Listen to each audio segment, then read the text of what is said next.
জন্মদিনে যেখানে অনেকেই ভুরি ভোজের আয়োজন করে থাকেন, সেখানে উল্টো চিত্র দেখা গেল কালিয়াগঞ্জে। ছেলের জন্মদিনে রক্তদান শিবিরের আয়োজন করে তাক লাগালেন বাবা মা।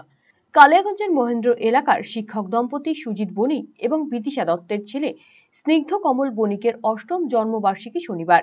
পাত পেরে খাওয়ার অনুষ্ঠান না করে বরং মুমূর্ষু রোগীদের জন্য রক্তদান শিবির করার সিদ্ধান্ত নেন। সেই মতো মহেন্দ্রগঞ্জ নাটমন্দির চত্বরে রক্তদান শিবিরের আয়োজন করেন। শিবিরে নিজেদের আত্মীয় পরিজনদের পাশাপাশি তাদের স্কুলের সহকর্মীরাও রক্তদান করেন। ৩০ জন রক্তদান করে স্নিগ্ধ কমলকে আশীর্বাদ করেন। তাদের এই সামাজিক উদ্যোগকে সাধুবাদ জানিয়েছেন সাধারণ মানুষ। এদিনের রক্তদান শিবিরে উপস্থিত ছিলেন বিশিষ্ট সমাজসেবী সন্তোষ বেঙ্গানি, শ্যাম কুণ্ডু, সুনীল সাহা সহ অন্যান্যরা।